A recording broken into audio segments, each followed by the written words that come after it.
it's very easy to say, don't let the rejections get to you, because they do get to you. They get to you all the time. But let them get to you. Learn a little bit from it, because somebody who's rejected you for the reason that they have, hear their reason, and if there is something you can do to better it. If you're not convinced with them, it's fine.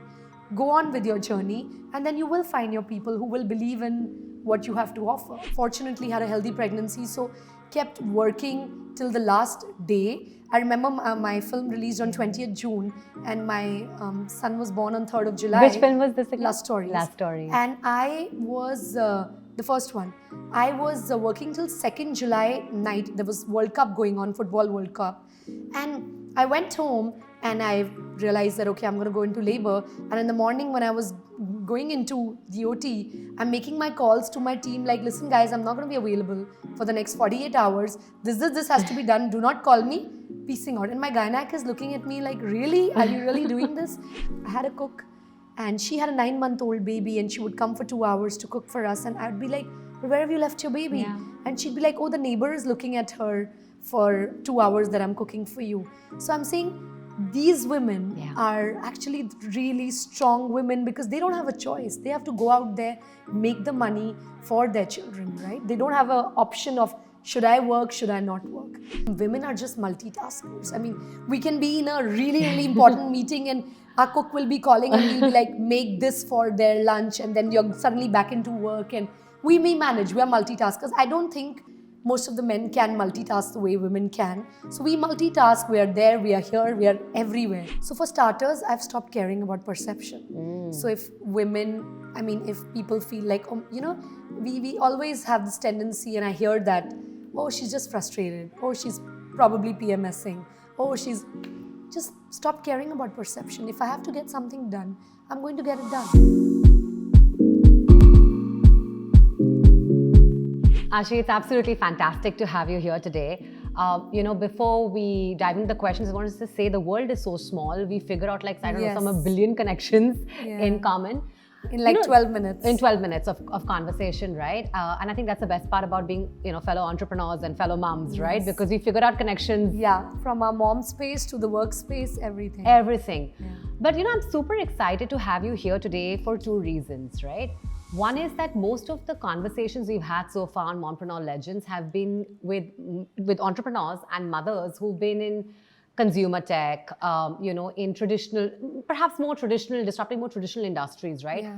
And here you are, starting off a production company at the extremely mature age of 22 or 24. Mature age, I like that. Mature age, yes. And, I think we want to dive a little bit into that story. So, Ashi, before I get into anything else, right? When you started off flying Unicorn Productions, right? You were 22, 24. How old were you exactly? I was 23. Okay, so right in the middle. Okay, Yeah. we got you right there. What were you thinking? How did you think about it? I now when I look back, I don't think I was thinking. I think it was a very impulsive decision. I was interning at a company in Bombay, at a film company in Bombay. And, for the first 6 months of my internship, I literally stood next to their Xerox machine, because my job in that office was, everybody would keep telling me, go print this out, go print this script out. So I was literally in and out of that Xerox machine was my spot, and I would stand there and that's all I did. And after 6 months, and I was like, I need to do something. I need to get moving from this spot. I need to do something. And I have to say that experience, even though I was just doing that, just observing people in office and seeing how things really move at that age was fantastic, and I wouldn't have it any other way. And that's when I just made this impulsive decision of, I'm going to start my own company. And I did. I didn't think of what goes into it. It took me about a couple of years to understand the legality and the whole chartered accountant bit and all of those things, But I just took the jump and I went for it. No, but Ashi, I'm going to go a little bit deeper, because I know there is a crazy story behind this as well, because my team has told me that you actually bought, I think, a 500 rupee ticket on Deccan Airways on a whim or whatever the thinking was, and you showed up in Bombay. I finished college. I was in Delhi. And I had a great time for those 3 years in Delhi. But I sometimes you can feel it in your gut that this is not your city. You got to go somewhere from here. And I felt that, and I was like, I'm not going to live in Delhi. I'm not going to live in Delhi. And there were these ads plastered all over Delhi. Air Deccan had just launched, or they were doing something, Delhi to Mumbai flight for 500 rupees. And I have a really close friend, and both of us were like, let's just go to Bombay for like few days, and what have we got to lose? 500 rupees.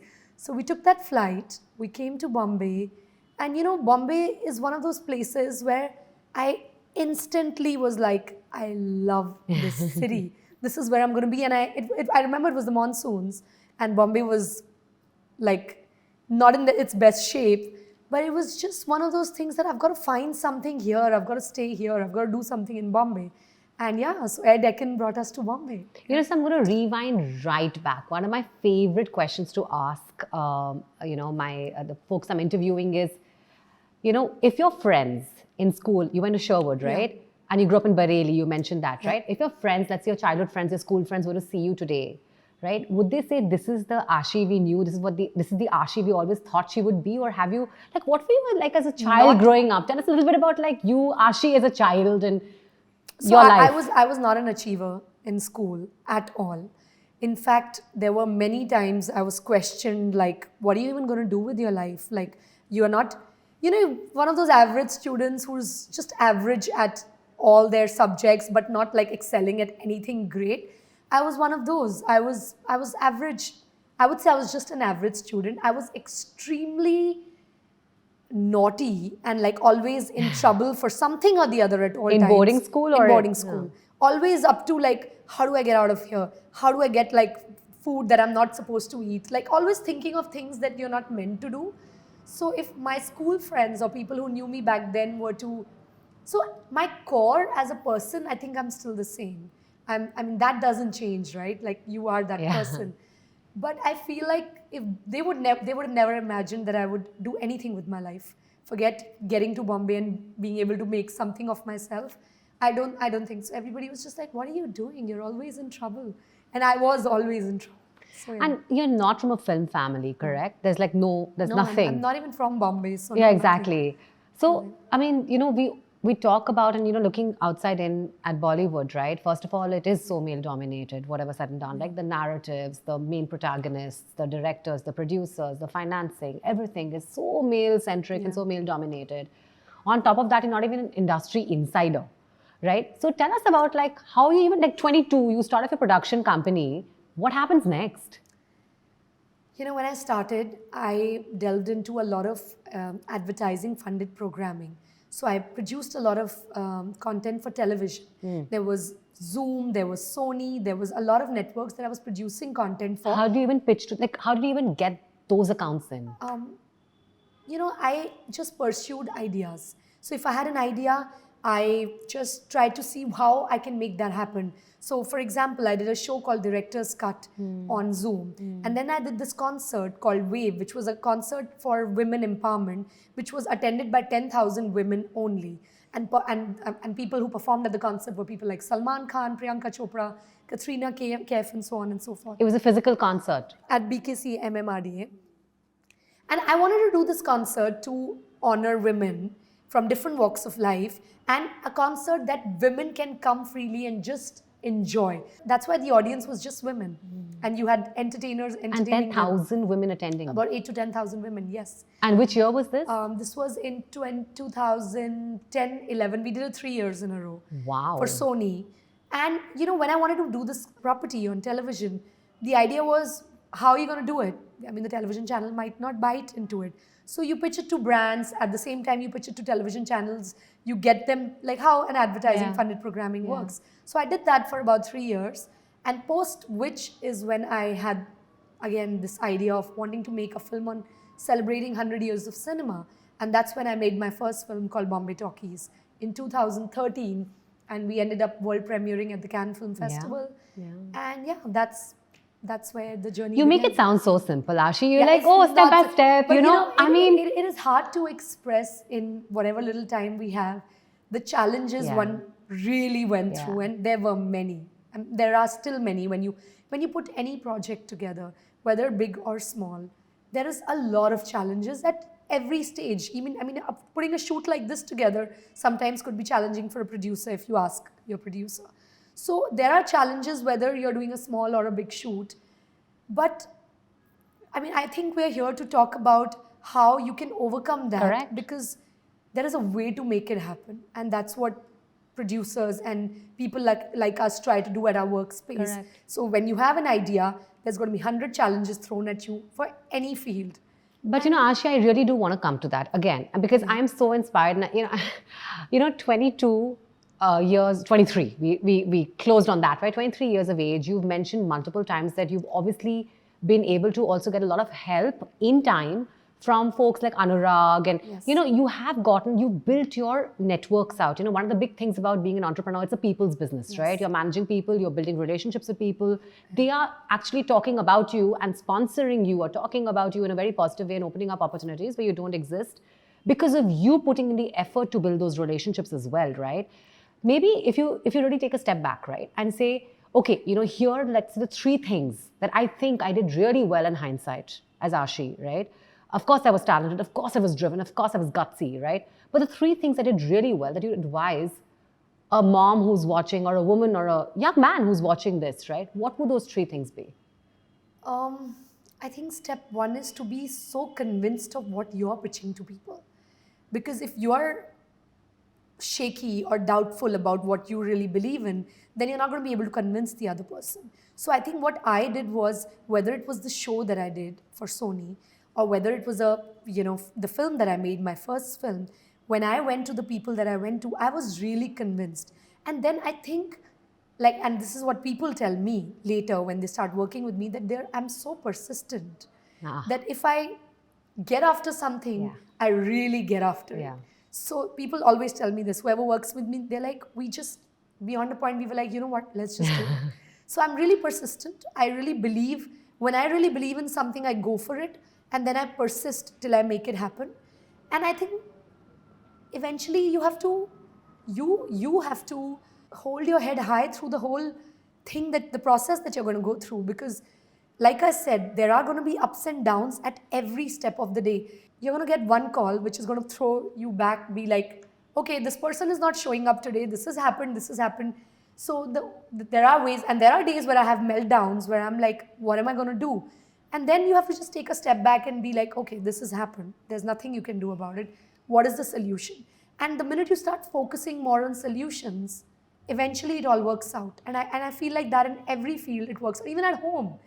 I mean, you wake up in the morning, sometimes your child is not well, it's raining outside, the pediatrician is not picking up your phone, the cook is not showed up. There are 100 challenges thrown at women every day. But what do? You can either be like, okay, there's nothing I can do about it, or you can be like, okay, what is the solution? And you just step by step find solutions to everything. And I think that's what producers do, at least in my field, and that's what mothers do, right? Yeah. We just find solutions in everything we can. I mean, I love the analogy, and I'm going to ask you more about that because, when I was talking again to my team earlier today, right, what question should we ask Ashi? Because we do have a bunch of amazing women who are producers on the show as well. They were like, how does she manage the stress? And being a producer on the set is like being almost like a mom, because so many stakeholders you have to manage, motivate, inspire, figure out if they're okay, if they're comfortable, and it's so dynamic an experience. But before we dive into that analogy, I think it's a beautiful analogy. But before we dive into it, I want to get back into, you building out your team, right? And you also, at some level, having the conviction that you mentioned, right? Because you were young. You were starting off something, even today, right? I think a lot of women walk into settings where it's still difficult for them to be able to convince people of what their ambitions are and their passions and their determination is, right? How do you do that? I mean, I try. I'm not. Give us an example. Maybe let's make it real, if you can.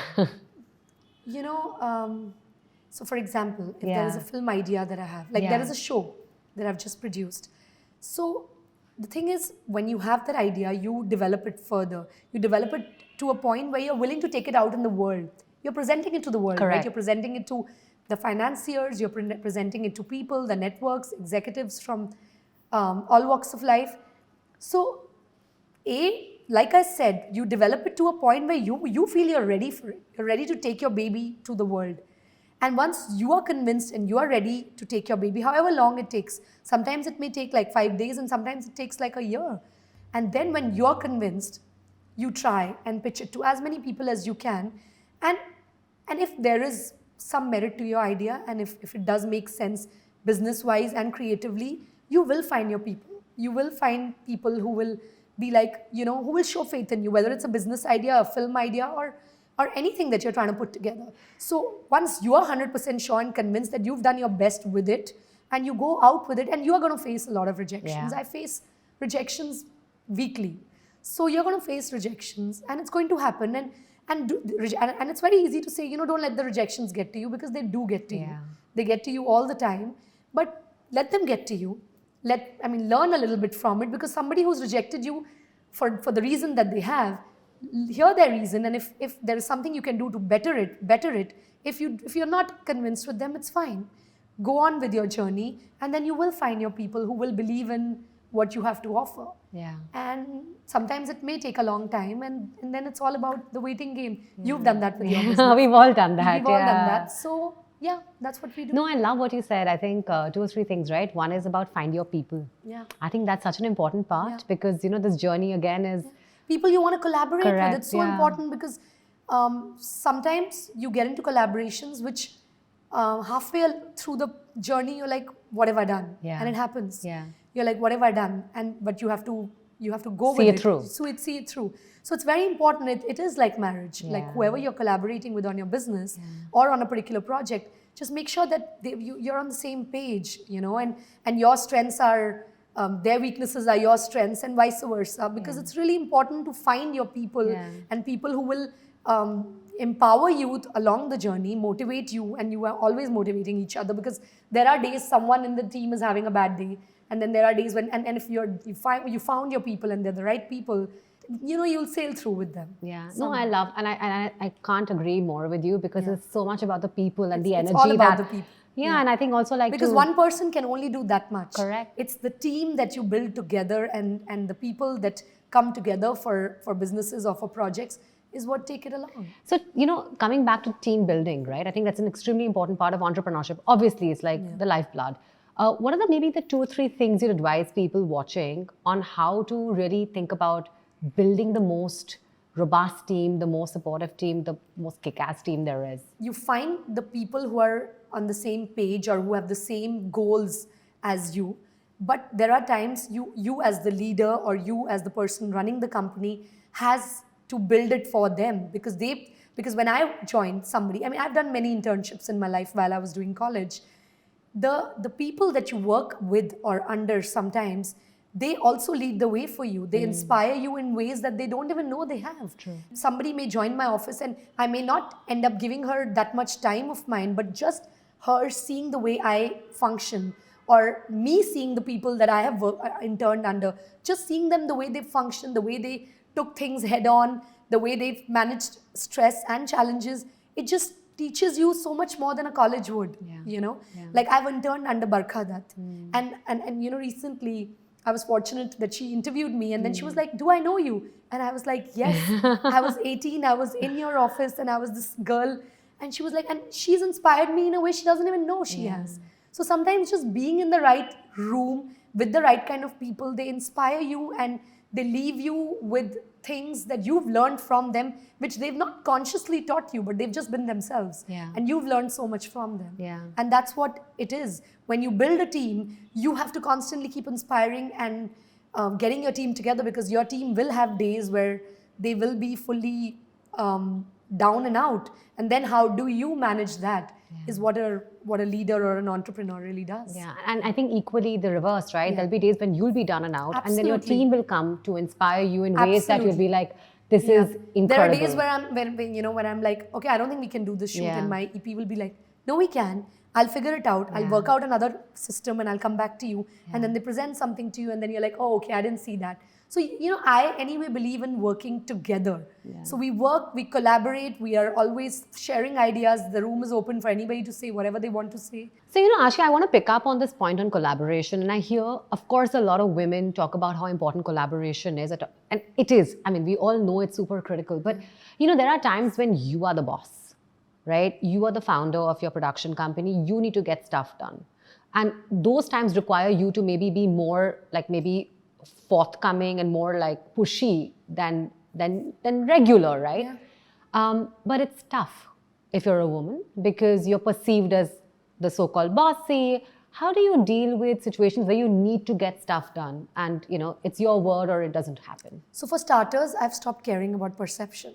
So if women, if people feel like, we always have this tendency, and I hear that, oh, she's just frustrated. Oh, she's probably PMSing. Oh, just stop caring about perception. If I have to get something done, I'm going to get it done. So if sometimes it requires throwing your weight around a little bit with your team and being like, guys, we need to get this done. So, and eventually they understand that you were just trying to motivate them, but you have to do it. You just have to do it. And like you said, you're perceived as, oh, she's bossy, oh, she's being this, and men are not spoken about in that manner. You just have to stop caring about perception, and then people will stop talking like that. And that's the only way to deal with it. Yeah, and be unapologetic about it. Be unapologetic about it, because eventually you have to get the work done. Yeah. And that is eye on the prize. Yeah. You have to just get your work done. Yeah. Whatever it takes to get the work done. No, and I love that. And what does this mean for, let's say, people who may not completely buy into that process, that eventual goal, or maybe detractors? Like, how do you normally, because women do, and I love what you said earlier, right? Which is like, focus on people who are your supporters, who are with you in the journey, who are mission aligned, right? There will be people who are not. Do you, like, a lot of people say, oh, we will spend the time to, get them to understand the way we want to move forward. What's been your way of dealing with them? You start with getting them to get on the same page as you and get aligned with you, with your ideas, your processes and all of that. But at some point, if it is not working out, it's not working out. Like I said, it's like marriage. If it's not working out, it's not working out. There's only that much you can put in with people. And you do it, you give it your 100%. And then comes a point where you're not able to get aligned with an XYZ person at workplace. That's when you draw the line and be like, okay, this is not working out. And you continue with what you're meant to do. And then you continue finding the people that will get aligned with you. Yeah. Because you always do. You find your people. Yeah. We've talked to so many women entrepreneurs and of course so many male entrepreneurs, and the separation grief and the separation anxiety, I think that a lot of women entrepreneurs face for some reason with team members, etc., is a lot more pronounced, interestingly enough, right? Because we give it our all, I feel, and men are perhaps very, very broad generalization, but some men tend to be a little bit more practical about it. But I think it's interesting. I think just to call quits on something that does not work for you, I think it's important to kind of emphasize that. I want to get into a little bit of a different tangent right now, and I want to talk about Ashi as a mom. Right, and I shared earlier, right? I think my team was telling me about how being a producer is almost like being like this, your boss in the, your mom boss in the set as well, because you're managing so many different personalities, temperaments, etc. How do you manage the pressure, the stress that comes with you being a successful entrepreneur, but also obviously having aspirations on the family side? The producer's job primarily is to make sure everyone is happy on the set. When you're shooting, when you leave, you just want to make sure everyone got what they wanted, everyone, is comfortable while doing it. And if anybody's facing challenges, you're solving those challenges for them. That is what a producer is primarily doing. Pre, post, on set, all the time. You're managing a unit together. And being a mom is exactly that, like you know it. You're constantly managing people who are looking after your children while you're at work. You're managing your home, you're managing your life.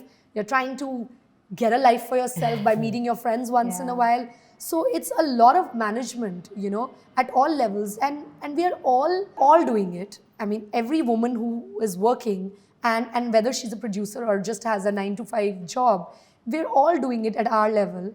And I just have to say something, that in India, we are actually very blessed because we have a great support system with our families. Most of us do. Not everybody, but a lot of people have support systems with their family. There is a lot of staff there to help. When I speak to my friends in the West, and when I'm talking to them, I mean, after 2 minutes, I'm like, I can't even complain about my life because they're working, they've got children, they're cooking, they're doing everything themselves. So I think it's much harder. I don't think at least we are fortunate to be in that position to not complain too much about it, because we are able to get help to help us with running our home and our children. So I think but having said that, as a mother, when you're at work, you're constantly, and especially as a young mom, till your kids are like 5, right? Till they start expressing how their day was and what really went wrong or right. You're constantly worried about leaving them. And of course, guilt does set in at many points in the day. But I've just started to tell myself, and now I have a second one, I just started to tell myself that I'm going to do my work, I'm going to go back and I'm going to spend some quality time with them, which is fine, because when they are older, they are going to understand that I've built what I've built for myself, and they are going to hear my story and they're going to be fine. They're going to be proud, Ashi. They will be proud. Yeah. And I do try and juggle in a way that I don't miss anything important that's going to happen. And you know, women are just multitaskers. I mean, we can be in a really, really important meeting and our cook will be calling and we'll be like, make this for their lunch, and then you're suddenly back into work, and we may manage. We are multitaskers. I don't think most of the men can multitask the way women can. So we multitask, we are there, we are here, we are everywhere. We somehow manage our day. There are days where you will have your meltdowns, and it's okay. Yeah. I mean, you've signed up for it. So but you know, Ashi, I want to bring on this point, you know, which is, while you're right about women being multitaskers, I think all of us are, right? It is an inordinate load on us if you're multitasking as well, right? And I think that's where you've mentioned this multiple times before in many interviews in the press as well, about equal parenting. It's something, by the way, that at Moms Con BabyChakra we take very seriously. We talk a lot about equal parenting and, you know, a partnership between partners when you're raising children, right? Same-sex partners, spouses, etc. What role does your husband play, and how do you both negotiate roles and responsibilities, you know, through the journey of parenting? I mean, he's fantastic. I mean, I've just been really lucky because, and I feel like for entrepreneurs, especially for women, if they do not have a supportive partner, or in some cases supportive parents, it's very hard to be able to manage the work-life balance. Because, I mean, there are days where I'm like, okay, you know, we have our calendars. It's very easy. I'm like, these 7 days are non-negotiable for me. I have to travel to these places, or I have this going on and it's really critical. I'm going to be completely missing on those days. And then he'll block those dates and be like, okay, I'm going to be available on those days. And vice versa. When he tells me he's not going to be available for that entire week, I'll make sure that that week I'm a little easy with my stuff. So that's how we juggle, we manage. At the start of the week, we'll talk about, okay, how's your week looking like, my week looking like, and we somehow manage. And of course, when there are days and crises where I'm not being able to make it for something important that I need to be, I'm like, listen, you've got to go. And he will find a way to go. So it's so important to have a partner when you're working, and for a partner to be able to understand and respect your work as well. And you know, for everything that you bring on the table, that okay, this is something that she needs from me or she requires from me, and I'm going to have to do this. So I think I found that partnership with my husband, and he's extremely supportive with my work, and so am I with his. And I really hope that women, when they're choosing life partners, and if they do plan to work and have those roles, they think about these points, because it's really important. You realize that much later, but it's very important to have someone supportive of your career and your work. And support can be small things. Support can be like, you know, you've realized that somebody shot the entire night. She's not going to be able to wake up at 7 a.m. So that's the morning you just wake up and look after the children. So small things like that, it makes a huge difference. And I couldn't relate more to what you said about the calendaring, right? Like Sandeep and our life is on calendars, and I think it's all the finding that balance, right, between both of us to ensure that Arya, you know, has either of us at any given point in time. Right. You know, I want to go down to a little bit of a different topic again, going back to your films, right? And you know, we talked about the male narrative. Your films are amazing, Ashi. You know, I've had a chance to, of course, see Lust Stories. You know, I haven't seen Bombay Talkies yet. I'm going to go back and see it after this interview. But there is so much of the female narrative you're able to bring into the mainstream in some level, right, with your films. How have you done that? First of all, you know, with both Lust Stories, Bombay Talkies, I made a Malayalam film called Wonder Women with Anjali Menon. Right. Like, there always have to be women in the writer's room. I do work a lot with women directors. The 2 shows that I've produced, which are going to come out soon, are both directed by women. And when you're working on content, you're not thinking of it as, let me make this character a very strong woman. No, you just write your characters or you're developing them with your writers, and they somehow end up being strong women because of the kind of people that you're working with or the way you think. Because you're not thinking of, you don't think I will make my character really strong or I will have a female perspective. No, when you write, it's just so organic because you do think of women like that. Yeah. You do think of, you want the women to be perceived in a certain way, and it just organically flows, and you're talking about it the way it really should be, with no barriers there. Yeah. So I think it's a very organic process, and it's also, again, like I said, with who are the people you're with, who are the people in the writer's room who are developing it with you, how do they think, how do they function, and it somehow organically ends up having characters which are all strong women, and we didn't set out to do that.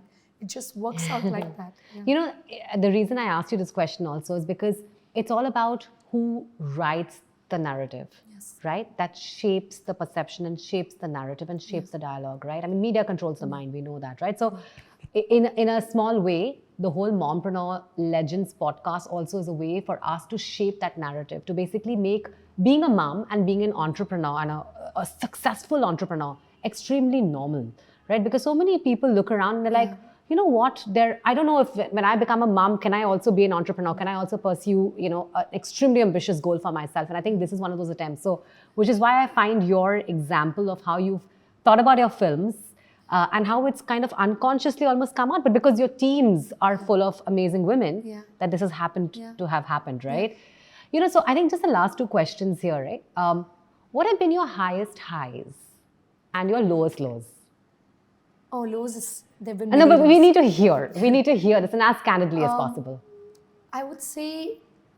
And highest highs as well. The highest high for me was when Love Stories got nominated at the International Emmy Awards. Wow. It was just to be nominated and be present in that room with all the other nominees was just incredible. I think it was a great high for all of us, and I think it was one of that, and that year there was Sacred Games, and then last year was Delhi Crime. Yeah. Just when your content is put out there and world over people have watched it and appreciated it, it's very gratifying. There have been many lows, but the one low that, I spent a lot of time working on a script that I wanted to do with Irfan Khan.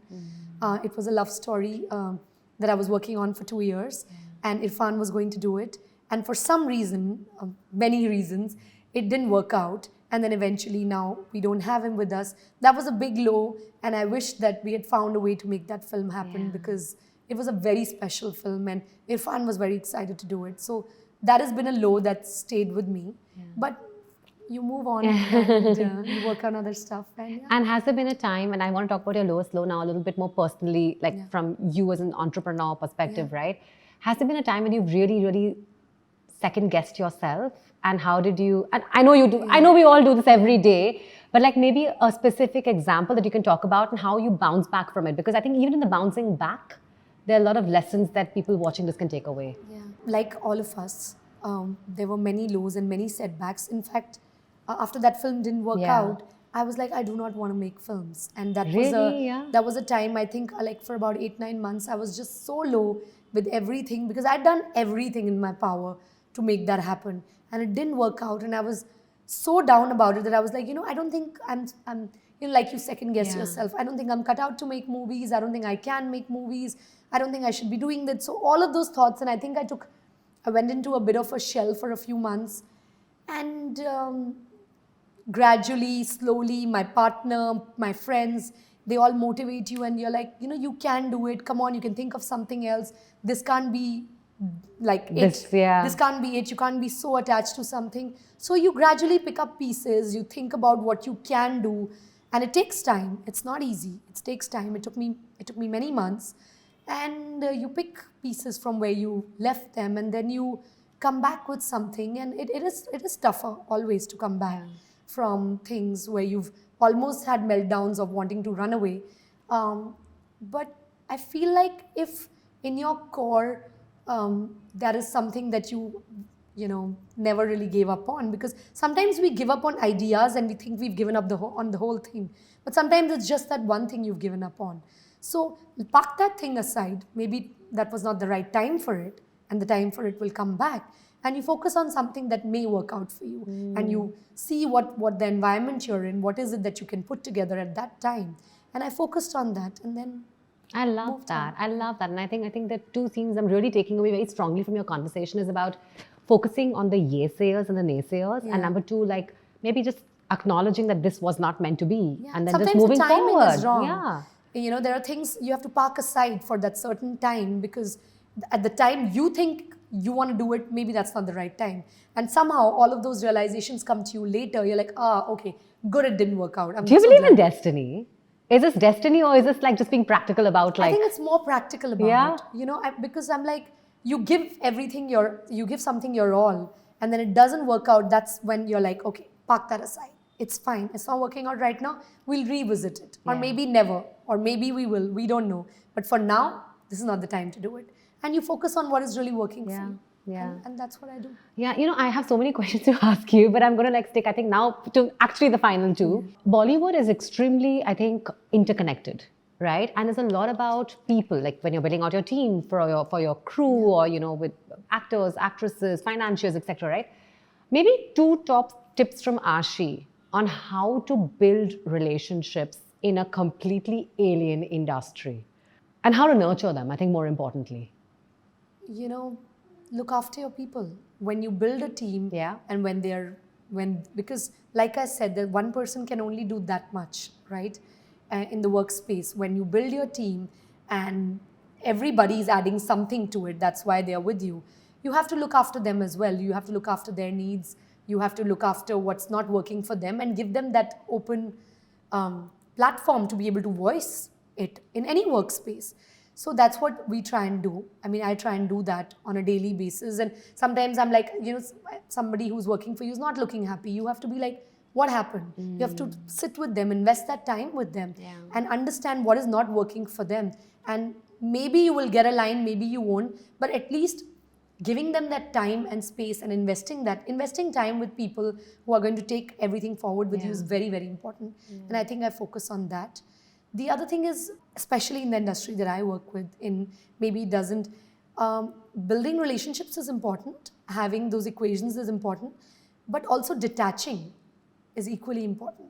Because sometimes you work on a project, you've spent 2 years with those people, and then the project is over, and then everybody's moved on to different projects.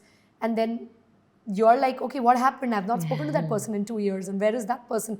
Oh, so you have to detach also. So the art of attachment is the art of detachment too. I love that. You get attached to people, and then the learning to detach is equally important, because if you don't do that, you're not going to be able to move on. And in our business, you have to constantly move on. So I think more than building equations, I'm also learning how to detach and you know, letting people, because everybody has to fly, everybody has to do their thing.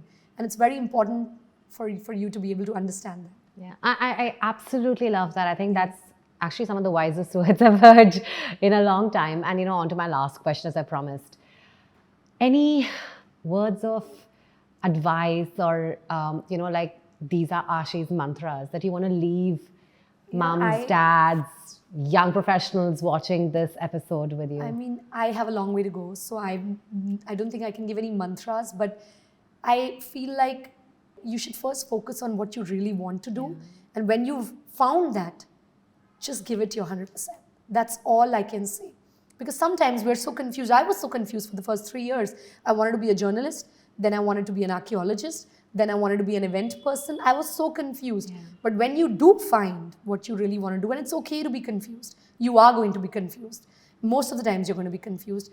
But when you do find what really drives you, just give it your 100%. That's all as human beings you can do. You can just do your best, and then that's it. Yeah. You know, so Ashi, I was sharing with you offline, right, about when I was expecting. There weren't too many stories or too many conversations I could even see online, or even people I knew who were mums and who were entrepreneurs. And I think that was also the genesis of the idea for the show. And I think it's the same in film, right? I mean, I can't think of too many moms who are producers or producers who are moms, right? Tell us a little bit, like give us a peek, like the BTS on what was your journey like when you found out you were pregnant and that journey post? You know, the minute as a working girl, when you find out that you're pregnant, you feel like, oh my God, I have to pause my life. that's the first thought. What am I going to do? How am I going to work and do this? You do go through this all the time. And I did too. But fortunately had a healthy pregnancy. So kept working till the last day. I remember my film released on 20th June and my son was born on 3rd of July. Which film was this again? Last Stories. Last Stories. And I was the first one. I was working till 2nd July night. There was World Cup going on, Football World Cup. And I went home and I realized that, okay, I'm going to go into labor. And in the morning when I was going into the OT, I'm making my calls to my team like, listen guys, I'm not going to be available for the next 48 hours. This has to be done. Do not call me.